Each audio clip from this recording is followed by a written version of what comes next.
inconsciente vital, que a gente vai fazer, é a parte mais longa da teoria que a gente tem, né?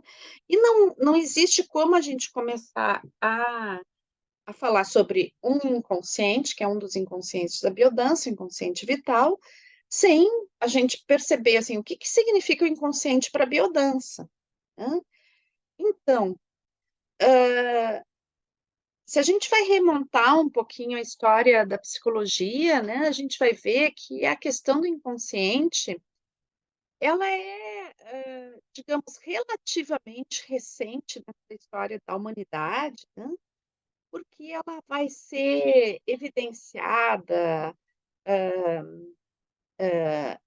nomeada por Freud, né, e isso é o final do século XIX, início do século XX. Então, o que que o Freud fez, né? O que que ele descobriu, né?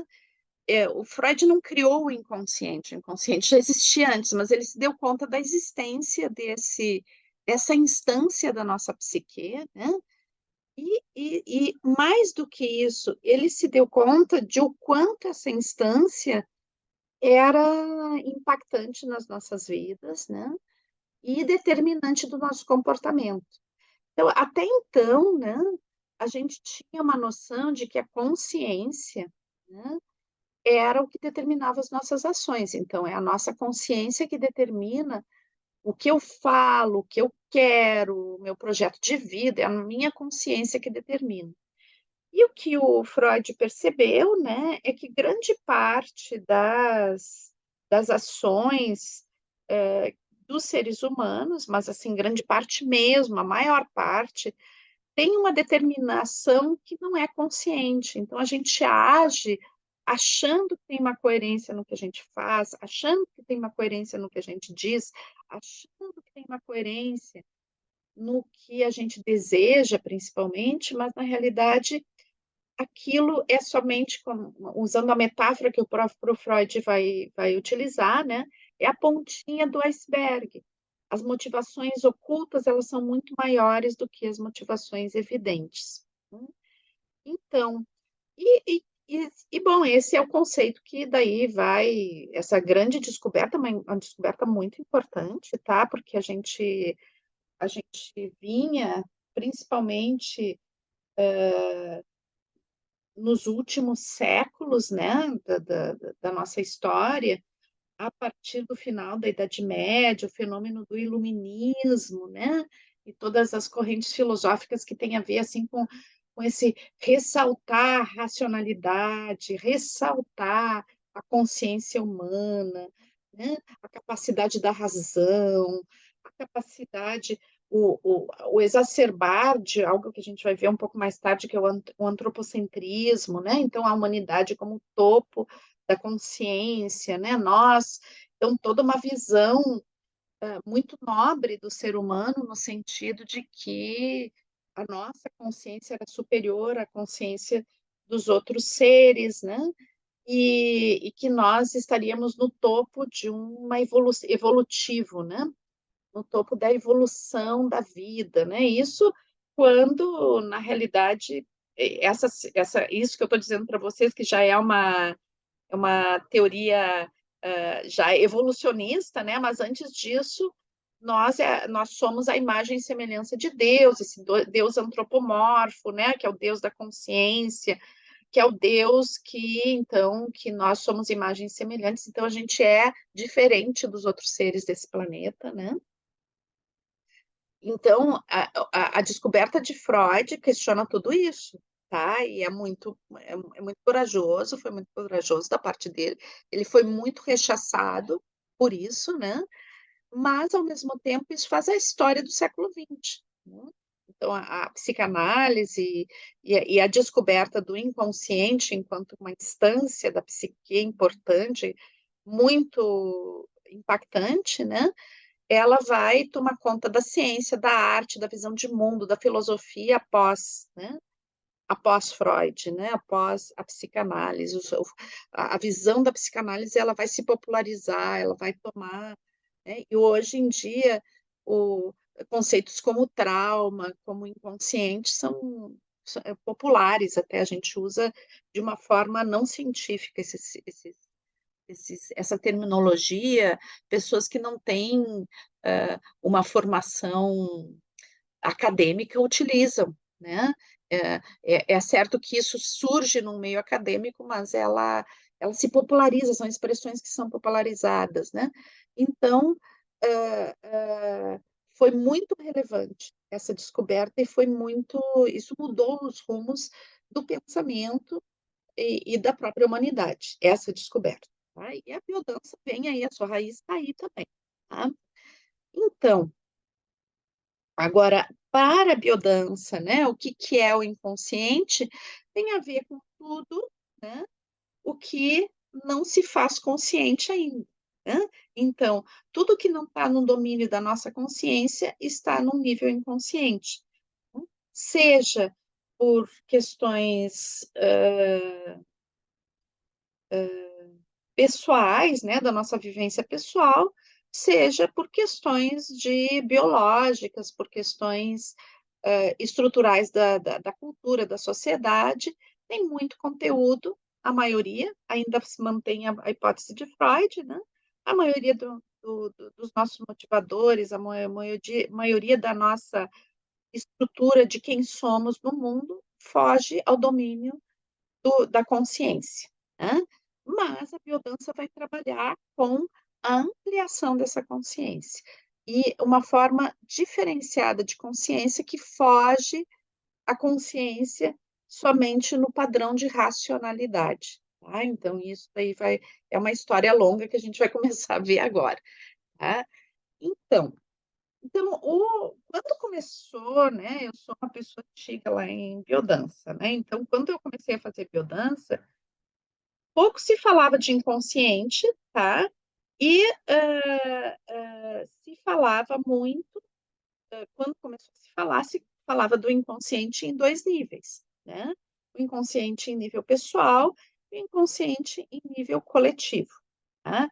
Então, a abordagem do inconsciente pessoal, se a gente vai ver dentro da teoria de biodança, o conflito entre o instinto e a civilização, né, o processo civilizatório como um processo de cerceamento dos instintos e, e a visão do da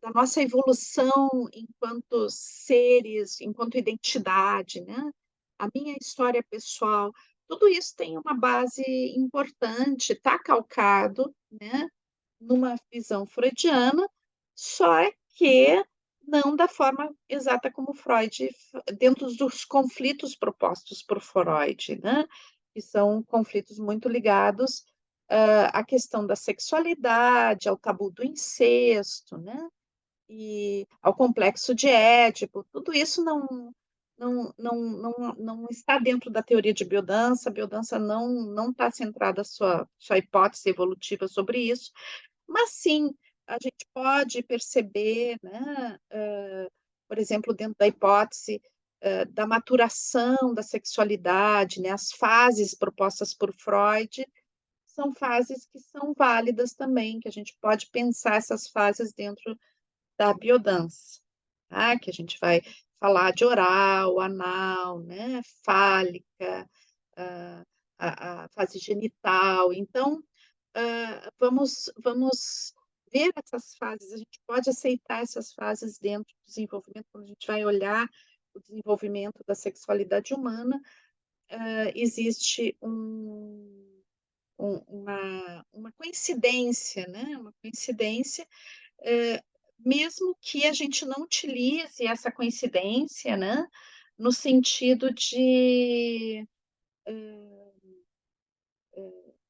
fazer uma análise da evolução de ninguém, tá. Então a gente não é a teoria de biodança, o trabalho de biodança não se centra sobre essa evolução, nem se centra sobre a questão do trauma. Muito embora a gente admita que existe o trauma, existe essa evolução, tá? Então isso é super importante. Por quê? Porque a biodança ela não é analítica, né, então a gente não procura ver a causa dos problemas. Não nos interessa muito ver a causa de por que uma pessoa se comporta de um jeito ou de outro. Para a biodança, o que nos importa é oferecer opções para que ela possa vivenciar coisas que estimulem a manifestação dos seus potenciais. Então, se ela está traumatizada ou não, não nos interessa tanto, né. É claro que nesse processo de descobrir quem eu sou e descobrir os meus potenciais, às vezes a gente vai encontrar os nossos traumas no caminho, tá. E vai passar por um processo de cura, mas que não se dá centrado no trauma, tá. Então isso é muito importante a gente perceber que são visões diferentes. Então o que que a biodança propõe, mesmo num nível pessoal, né, que a gente amplie a consciência. Então, saia da questão da nossa vida como um grande indecifrável mistério que a gente não sabe por que que a gente se comporta de determinada forma, para uma revelação dos nossos potenciais em nível pessoal, que vão dar, aos poucos, uma maior consciência, vai se ampliando a consciência, tá. Não que o propósito seja que eu tenha mais essa consciência, mas isso acontece espontaneamente. Se amplia a consciência, se amplia o meu entendimento. Eu procuro entender mais quem eu sou, tá, e esse processo se dá naturalmente, sem problematizar o processo, né, não é um problema a questão, é algo que se dá naturalmente, organicamente. Daí, também, na época que eu comecei a fazer biodança, né, e logo depois o Rolando começa a falar mais das questões, falar de arquétipos, né, e falar das questões do inconsciente coletivo, obviamente, muito, muito, muito influenciado por Jung, né. Então, se a gente vai estudar profundamente a teoria de biodança, a gente vai ver que Jung é um dos das bases filosóficas mais importantes para Rolando Toro, né. Mesmo que ele não deixe evidente isso, a gente vendo as pistas filosóficas, né, que estão por trás disso, a gente encontra uma série de coincidências no pensamento entre os 2, né.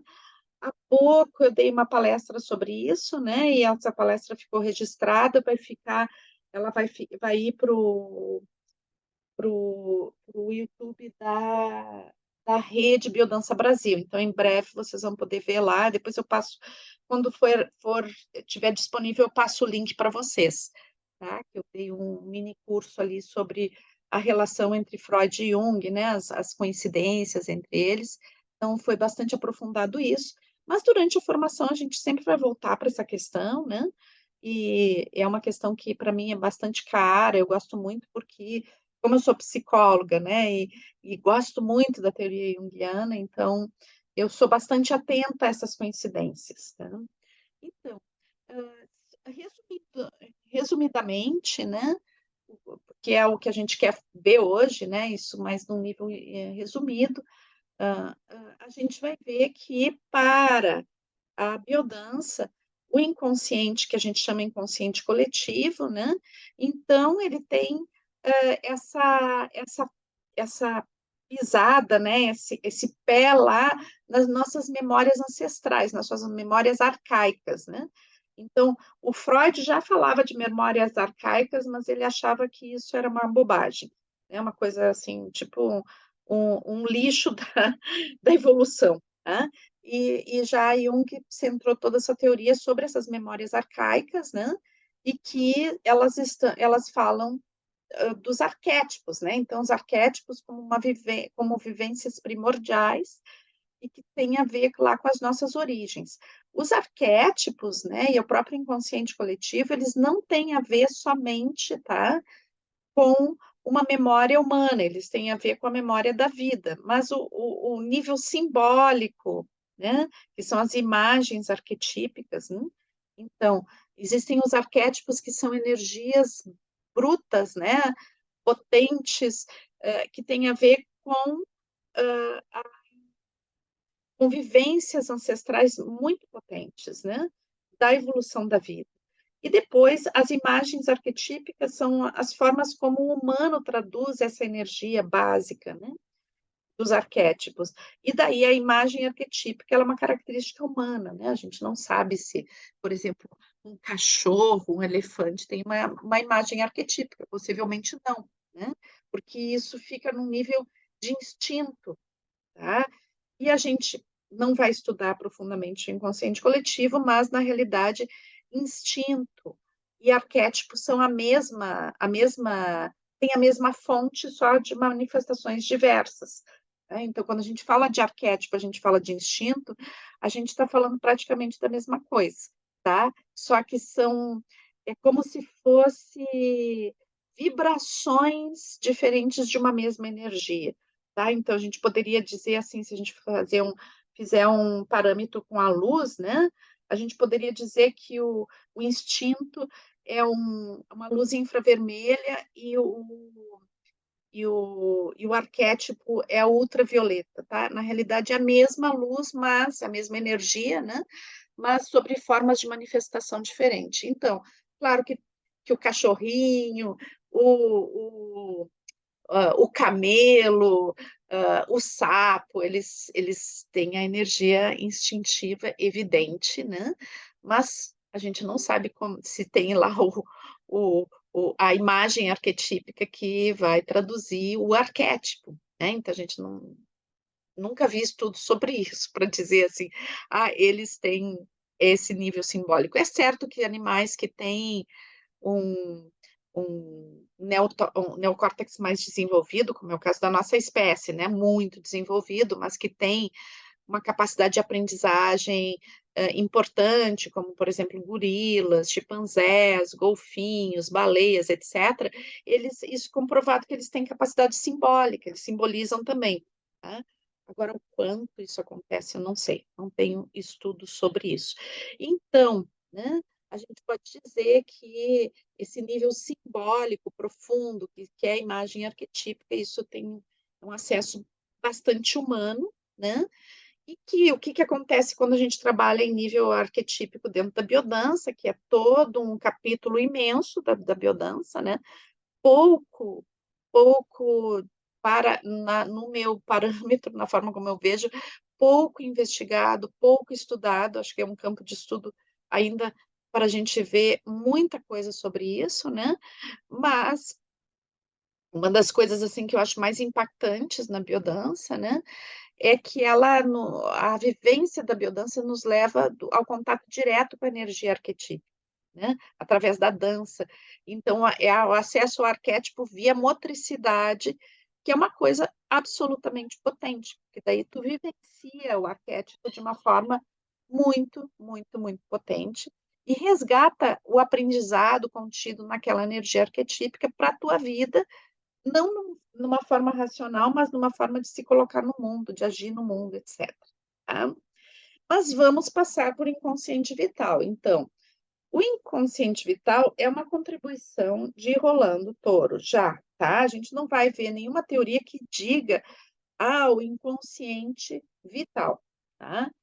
Mas a gente vai ter, assim, eu suspeito de onde é que vem essa visão de Rolando sobre o inconsciente vital. Eu acho que eu consigo perceber a grande influência que ele teve, né, de, da biologia, né, e da visão de dois chilenos que são conterrâneos dele, né, e que são contemporâneos dele. Ele conheceu essas pessoas, né?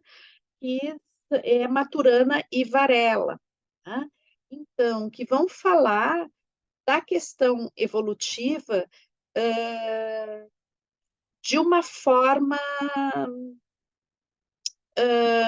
bastante diferente, né? Da visão evolutiva, essa mais ligada a Darwin, né? Que, claro que Darwin também foi outro gênio, né?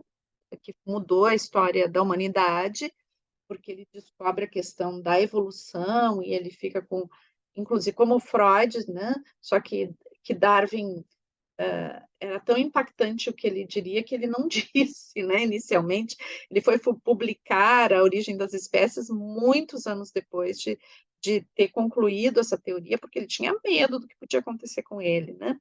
Então, dentro de uma cultura cristã, de uma cultura, super antropocêntrica, né, no sentido de que ver a humanidade como como, diferenciada e dona, né, do desse jardim do Éden que é a terra, né, e que podia fazer qualquer coisa, etcétera. Darwin vai nos colocar como fruto de uma cadeia evolutiva.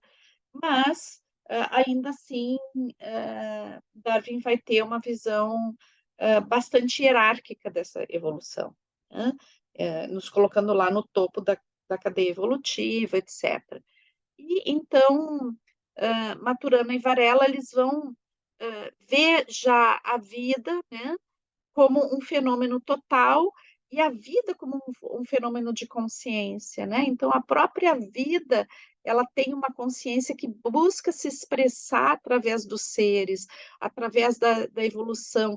E nesse pequeno planetinha no canto de uma galáxia que está num canto do universo, né, um grãozinho de areia, talvez menor que um grãozinho de areia, né, onde tudo isso se chama história evolutiva da vida aconteceu, né, e que a gente não sabe se aconteceu em outras partes, mas que trata da evolução orgânica, né, dos organismos, né. Então, hã, tudo isso é uma manifestação de consciência, é uma manifestação de uma consciência que supera a consciência humana. Claro que nas religiões a gente vai chamar isso de Deus, né, mas o que que existe? Existe um padrão de manifestação do universo, manifestação da natureza, manifestação de tudo o que extrapola inclusive o nosso próprio planeta, né, a organização do próprio universo, segue padrões que se repetem, né. E isso então para rolando, né, esses padrões que sustentam a vida, né, que fazem com que esse milagre que é a vida orgânica exista nesse planeta, né, esse planeta absolutamente, hã, raro enquanto manifestação dessa ordem cósmica, né. Então a gente não sabe quantas possibilidades existem de vida orgânica em outros planetas, mas o que a gente sabe, assim, dentro da limitação que a gente tem de poder perceber isso, a gente sabe que nós somos, né, ao menos temos uma noção de que somos um fenômeno raro, né, que a vida é um fenômeno raro, a vida orgânica, que um planeta como o nosso, que é um planeta vivo, é um fenômeno raro, né, e que existem algumas coisas que ordenam, que possibilitam a vida se manifestar dessa forma aqui no nosso planeta. Isso tudo não é uma decisão consciente, né. Existe algo que permeia a nossa existência, que nos ordena, né, que nos traz a capacidade de existir no mundo, a capacidade de ter uma identidade, de ser, né.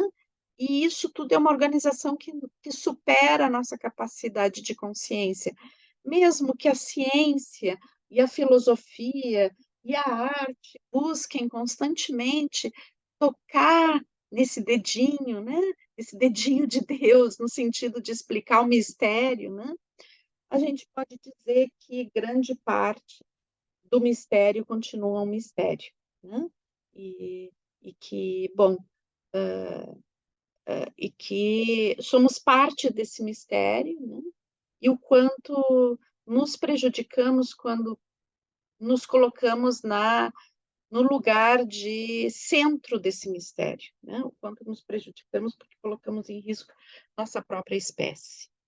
E eu vou citar o último inconsciente, que eu já citei para vocês, né, que foi algo que surgiu mais ou menos em 2008, né, que a gente achava assim que Rolando já tinha falado do inconsciente vital, então que ele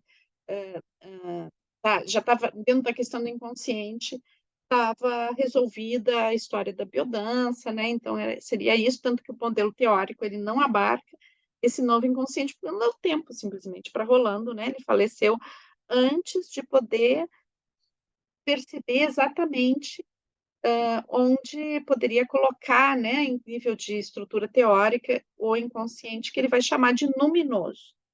Então, eu não me lembro mais, porque no meio dessa história eu te dei essa palestra né, entre os nossos dois encontros eu dei esse mini curso, então eu não me lembro se eu cheguei a citar mais sobre o inconsciente luminoso para vocês, né?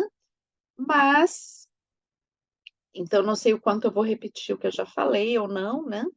Mas o inconsciente luminoso, eu creio assim que Rolando percebia, né, uma pessoa de mais de 80 anos, que tinha alguns problemas de saúde, ele percebia que ele estava finalizando a presença dele aqui nessa dimensão, né? E eu acho que isso, eu imagino, né, que quanto mais a gente percebe a nossa finitude, mais a gente. Isso é algo que é uma questão profundamente filosófica, né? É uma questão que nos toca em profundidade, a nossa finitude, né?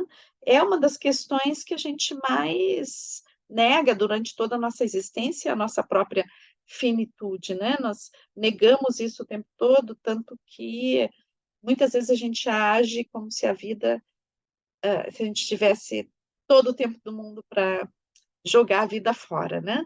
E deixar perder a possibilidade de viver com plenitude. Então, eu acho que Rolando, a sensação que eu tenho que Rolando estava muito tocado, né, por esse momento existencial dele, né? Mas eu reconheço também que Rolando volta, né? Quando ele vai falar do luminoso, ele volta às raízes junguianas também, porque a palavra luminoso é uma palavra muito, muito, muito utilizada, né, para definir a manifestação arquetípica dentro da teoria junguiana. Né? Por quê? Porque o numen, né, é algo inexplicável. E, na realidade, quando a gente fala de numen e de luminoso, a gente está falando de uma experiência inexplicável, uma experiência de grande mistério, uma experiência que eu tenho em dado momento, geralmente é uma experiência repentina e de curta duração, que me dá uma amplitude de consciência. Né? Então, eu acredito que, ao mesmo tempo que Rolando está no momento existencial, estava no momento existencial, onde se levantava essas questões, né? Também ele busca, né, as suas raízes filosóficas anteriores aí. Tá? É uma hipótese, eu não falei sobre isso com ele, né? Os últimos anos da vida dele eu não tive tanto contato com ele pessoal, então não sei o que que ele pensaria sobre isso que eu estou dizendo, tá? Mas a gente não tem como perguntar para ele pessoalmente. Então, eu entendo dessa forma, né? Buscando, tenho feito muita pesquisa sobre isso, né? E acredito que tenha essas coincidências que são importantes. Mas, apesar de, né, Jung utilizar muito essa palavra, e eu não vou falar agora das origens dessa palavra, porque não é Jung que vai cunhar o termo, tá? Mas ele o vai utilizar bastante, sempre ligado ao arquétipo, né? Rolando vai falar, né, do inconsciente luminoso. O que significa isso, né? Significa que Rolando percebe, né, que essa vivência do luminoso, que na realidade é uma vivência de grandiosidade humana, é o acesso a uma consciência transcendente, é o acesso à própria grandiosidade de ser humano, né? É o acesso à manifestação plena plena do humano, a consciência sobre essa manifestação plena, né. E o Rolando diz assim que na nossa civilização ela não nos educa para isso, né. Pelo contrário, ela nos educa para a mediocridade, para que a gente não se conheça, para que a gente se afaste do nosso centro, para que a gente não perceba quem somos. Então, por isso que é in o in o para Rolando, o inconsciente tem uma parcela do inconsciente que é luminoso, tá, que não nos dá acesso, a gente perdeu o acesso ao numen, ao luminoso, né, por isso que é inconsciente. Então, na realidade, quando a gente vê essas 4 dimensões, elas são um único inconsciente, tá. Então a gente poderia dizer o inconsciente visto pela biodança é a união desses 4 aspectos, todos em nós, em cada ser humano, e todos dentro da humanidade que somos nós. Começar a fazer uma reflexão sobre o que é a vida, né, porque a gente pode pensar, assim, que a vida é um fenômeno vulgar, comum, porque a gente está num planeta que é pura vida, né. Existe uma hipótese, que é a hipótese de Gaia, né, que um biólogo chamado Lovelock, ele faz a hipótese de Gaia, ele diz que o planeta inteiro é vivo, né, e a gente pode entender que sim, que o nosso planeta, ele funciona todo inteiro como um ser vivo. Todo o fluxo de marés, toda a quantidade de oxigênio que a gente tem no ar, hã, todo a salinidade das águas, a existência dos seres aqui se deve à evolução desse ser vivo que é o próprio planeta. Então, acho que a pergunta principal para a gente saber fazer, né, para a gente fazer a nós mesmos, mas o que que é a vida? O que que seria a vida? Então, vamos ver algumas hipóteses, né, sobre o que é a vida, né. Então, vamos começar, né, vendo o mito da criação, né, que é a história da Bíblia, né. É claro que existem outros mitos da criação em outras culturas, esse não é o único mito da criação. Mas eu queria trouxe a questão do Éden para que a gente possa ver que existe uma explicação mítica, né, que a gente tem existem muitas explicações, né. E como eu disse para vocês, hã, o o mito, né, a a hipótese, desculpe, a hipótese, ela não fecha a questão, né. A vida, ela sempre é um grande mistério, a gente não tem uma resposta, né.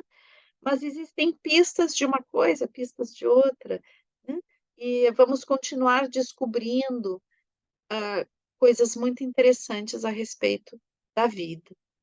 Então aqui a gente tem algumas hipóteses de pessoas, né, ou de mitos, ou de pessoas que eu acho que são muito relevantes para a nossa cultura. No caso do Rolando, é uma pessoa que a gente espera que em algum momento, possa ser reconhecido com essa relevância, né, para nós ele é muito relevante, apesar de não ter tanta visibilidade quanto essas outras histórias, né, mas para a gente ele é muito visível, né, porque ele que norteia a nossa teoria, e ele tem uma visão genial, né, uma visão muito diferente, e que estrutura a própria teoria de biodança a partir dessa visão, né. Então vamos começar lá pelo Éden, né. O Éden que é, um mito da criação, um mito cristão, né, e que vai falar de um lugar paradisíaco, né, um lugar de absoluta harmonia. Eu conheci um autor numa das minhas idas lá no Caminho de Santiago, né, no Caminho de Santiago a gente sempre encontra pessoas super interessantes, e eu conheci então o autor, né, que ele fazia um estudo da Bíblia, né, e do Antigo Testamento, onde ele via essa questão da questão do mito da criação e dos jardins do Éden. E ele dizia, então, que na realidade esse mito ele falava, né, de, de uma situação que seria uma grande metáfora, né, uma metáfora de uma situação de harmonia que a gente pode ter vivido em algum momento da nossa história, né? de, de harmonia com a totalidade, de harmonia com o todo, né? E uma ruptura que a gente teve com essa harmonia a partir da, do surgimento da consciência. Tá? Então, e eu sempre, quando penso a respeito disso, me vem à memória algumas viagens que eu fiz, né? E uma em especial que foi um lugar que eu tive algumas vezes e que eu amo muito, né? Que é a Patagônia. Então, eu fiz algumas viagens para a Patagônia, né? E a Patagônia é um lugar que tem assim, que é muito ancestral, né? A natureza é muito preservada. E assim, na Patagônia, tu pode andar 1.000 quilômetros, né? Pegar o teu carro e entrar numa estrada e andar 1.000 quilômetros e não ver um ser humano, um prédio, nada durante 1.000 quilômetros, né? E assim, às vezes a gente vai fazer senderismo, né? Que é a caminhada nas trilhas, pelas montanhas, e naquele ambiente ainda que tem muitos resquícios da última glaciação, é um dos lugares do mundo que tem muitos resquícios ainda da última glaciação, né? Então, a gente vai estar ali nas montanhas juntos com os glaciares, né? Com, com icebergs que estão nos lagos, naqueles lagos turqueses, é uma coisa maravilhosa. E muitas vezes, depende da época que tu vai para uma Patagônia, não tem ninguém, né? Tu tá nessa paisagem absolutamente selvagem, né? E sem ninguém, né? E fria, né? E muito desafiante. E quando eu estou nesses lugares, eu penso assim, nossa, a natureza não precisa da gente. A gente está aqui, se hoje acabasse a humanidade, a natureza estava muito bem, obrigada, né? A gente não é necessário para a criação dessa beleza, né? Nós somos testemunhas, né, desta beleza, mas quantas vezes a gente extrapola e estraga, né? E não se dá conta da divindade, do privilégio que é viver nessa natureza tão exuberante como a gente tem. E daí, então, quando eu falo isso, trago isso para vocês relacionado ao Éden, né? Porque esse autor, que agora eu não me lembro o nome, eu posso depois tentar resgatar para vocês, ele fala justamente isso, que, na realidade, o mito do Jardim do Éden é o mito que fala, né, desse estado inicial de harmonia, de onde vem a humanidade. Então, a história, né, ela é a história de um jardim perfeito, né? Um jardim maravilhoso, um jardim exuberante, absolutamente harmônico, onde cresce, né? Uma árvore que ela dá acesso à consciência do bem e do mal. E então que Deus cria o ser humano, né? Cria o homem, no caso, né? Dentro desse mito tem uma visão de que o homem é criado a primeira vez, e esse homem tem o dever de cuidar dos jardins, né? Daí eu vou fazer uma coisa aqui que eu gosto muito, que é contar uma história para vocês que vem antes dessa história, que é a história oficial, né? Conta a história não oficial que Deus criou um homem e uma mulher inicialmente, né? O homem se chamava Adão e a mulher se chamava Lilith, né? E daí Deus disse assim para Adão, né? E disse para Lilith também: vocês são homem e mulher, vocês têm que se comportar como homem e mulher. Então, a mulher tem que se submeter ao homem, né? A mulher tem que ser feminina e submeter aos desejos do homem. O administrador aqui desse jardim é Adão, e Eva está aqui para fazer companhia. Desculpe, e Lilith está aqui para fazer companhia para ele. Só que Lilith era de uma exuberância maravilhosa, né? E Adão era absolutamente apaixonado por ela. E ela realmente era uma pessoa assim que não se submetia assim só porque Deus falou, né? E daí ela dizia assim, eles estavam fazendo amor e eles gostavam muito de passar muito tempo fazendo amor. E até que ela resolveu que ela ia sair debaixo de Adão e ia montar Adão, né? E daí Adão ficou super preocupado, porque isso era subverter a ordem das coisas, afinal de contas, era ele que mandava, é ele que tinha que dominar Lilith, né? E daí ele vai fazer uma reclamação para Deus, né? E Deus chama Lilith e diz assim: Olha, tu te comporta, porque senão não vai dar para tu ficar aqui, tá? Tu trata de se comportar, né? E daí, adivinha se Lilith se comportou, né? Não se comportou, continuou cada vez mais desafiando Deus e desafiando o próprio Adão, que estava horrorizado, mas absolutamente apaixonado também. Então, por ser Deus tão bondoso, ele resolve expulsar Lilith do paraíso, né? E condena ela a ser um demônio lá no Mar Morto, né? Então Lilith vai viver no Mar Morto e ela ganha assim alguns atributos uh, que são uma oferta de Deus em toda a sua benevolência a sua partida do Jardim do Éden. Então ela ganha garras de pássaro em vez de pés, né? E uns chifres e umas garras nas mãos e também umas asas que parecem de morcego, né? Ela ficou bem bonitinha depois disso. E nunca mais se ouviu falar da Lilith, né? E daí ficou Adão lá administrando o jardim, né? E toda a harmonia daquele jardim. Só que Adão começou a ficar deprimido, porque, nossa, né, sozinho, aí com todas as suas ovelhas, cabritos e cabras, e pássaros e peixinhos, e árvores, e riachos, e tudo isso, e Adão, né, solito no mas, né? E daí, então, ele vai a Deus e diz assim que eu não estou conseguindo cuidar direito desse jardim aqui, porque eu estou muito triste, muito.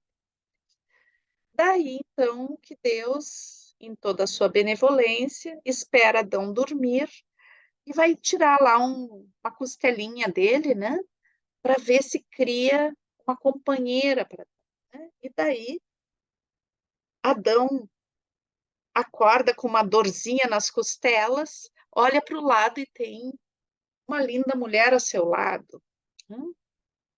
Uma mulher que vai se chamar Eva, né?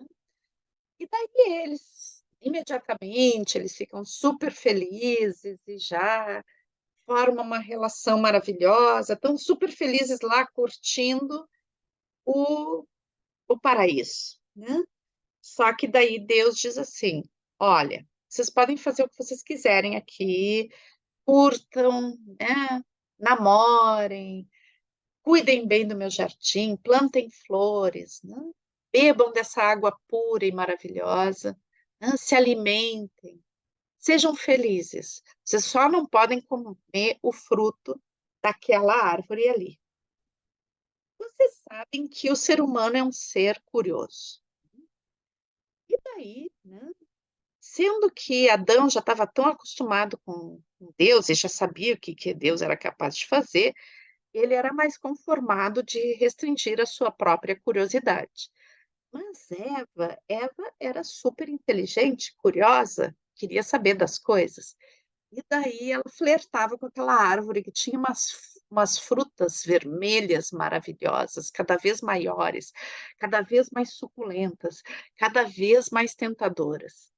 E daí, um dia, ela vai lá, né, naquela árvore, na sombra da árvore, ela curtia lá na sombra da árvore. E daí tem um ser estranho lá naquela árvore, uma serpente que fala, né? E daí a serpente diz assim para Eva: "Mas escuta, tu vai ficar obedecendo esse velhinho, né? Tu vai ficar obedecendo, né, esse homem. Por que que tu não pode comer esse fruto?"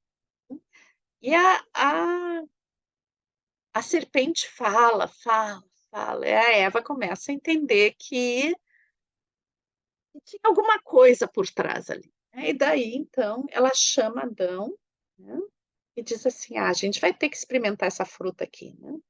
E daí eles dão cada uma mordida na maçã e daí, como Deus é onisciente, imediatamente ele já sabe, né, que eles fizeram uma coisa que ainda não tinha sido feita nesse mundo, o pecado, né.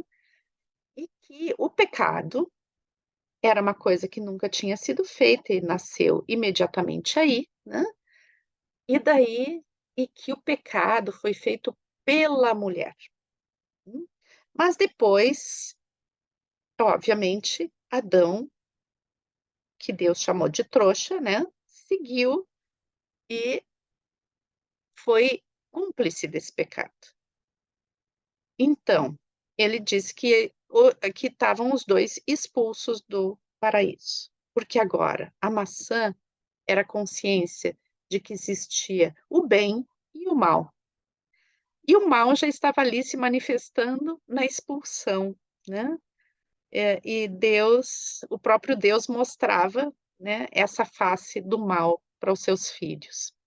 Então, só que Deus, né, trouxe uma, digamos, uma punição a mais para as mulheres, né, porque elas teriam que agora parir seus filhos, né, e esse parir os filhos seria sempre com dor.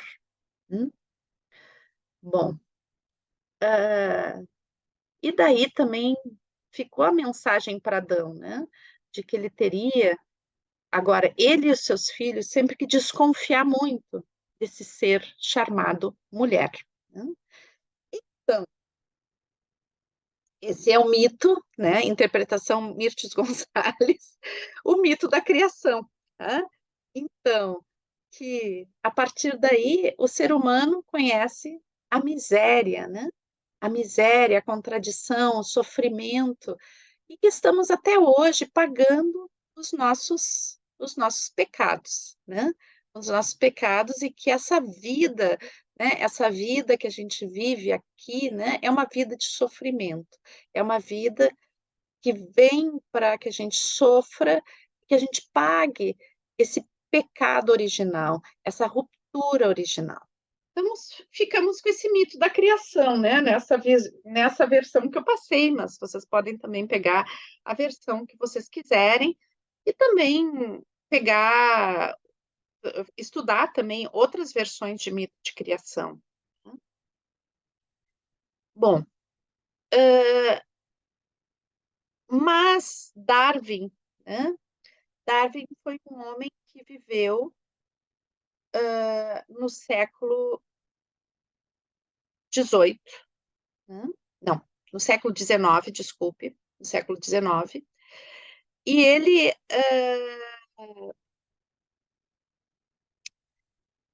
ele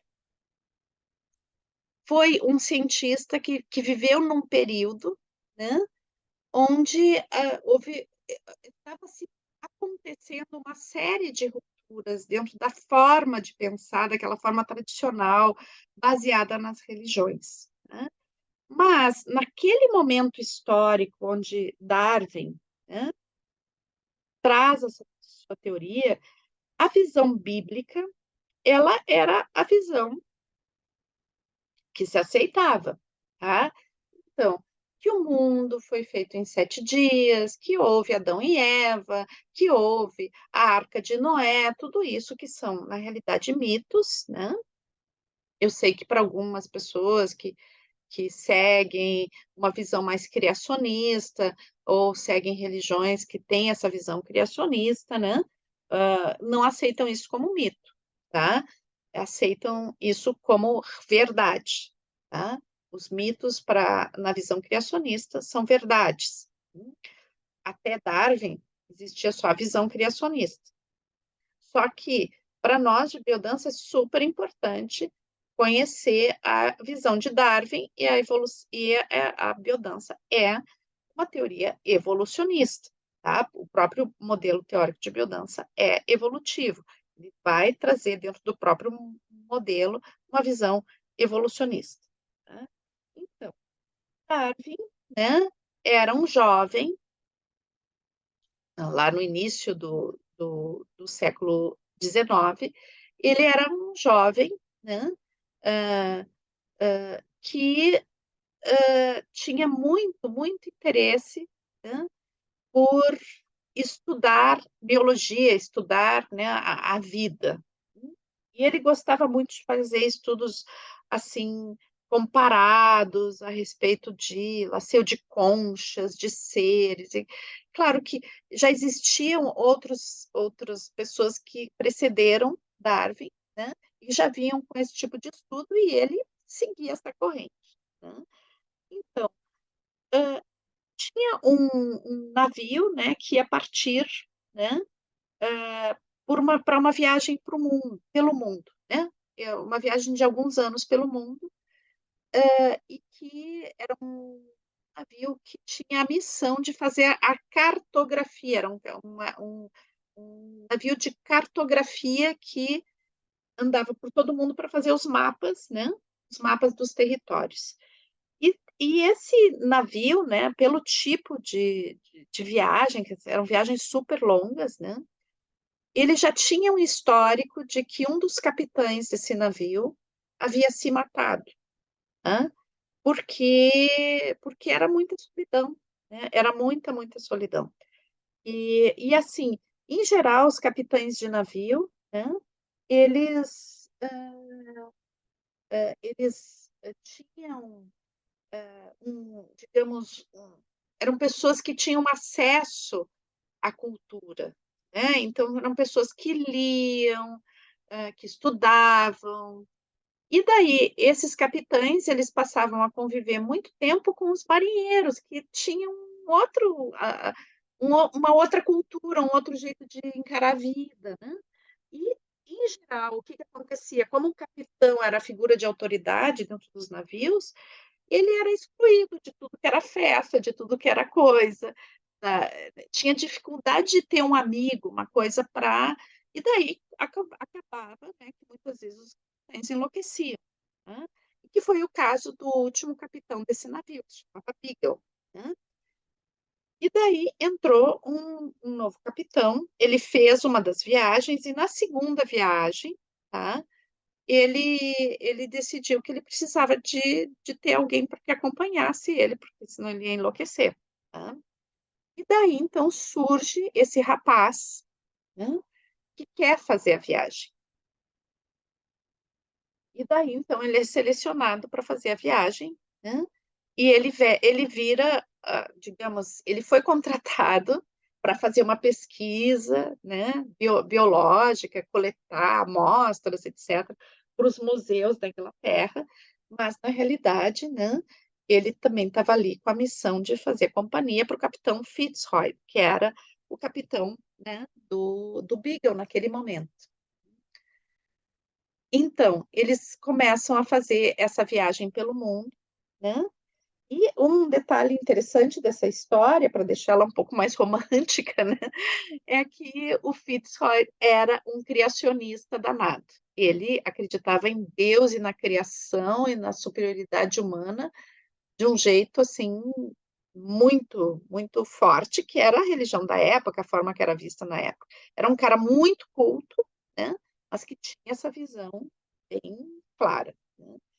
E daí começa o Darwin né, a coletar, hã, conchas, coletar seres vivos, fazer comparação entre vários seres em vários lugares, né.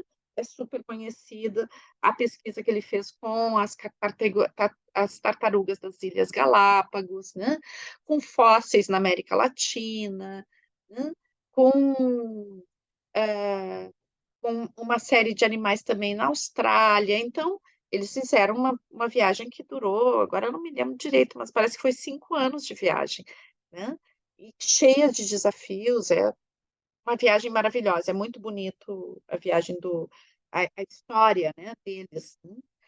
E só que chegou no final, o Fitzroy queria matar o Darwin, né, porque ele estava muito furioso com Darwin, porque ele começou a ver que Darwin, à medida que fazia a sua pesquisa, ele se dava conta, né,